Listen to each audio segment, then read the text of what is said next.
Okay, here's our function generator. Okay, so let's power it on. Okay, you can see the nice welcome screen, and we can choose to embed mode. Press the screen, press the keyboard. Sorry. Let's see the developers.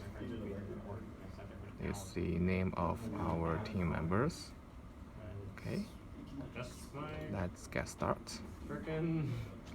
So we select square wave and we input the frequency to 2 kilohertz.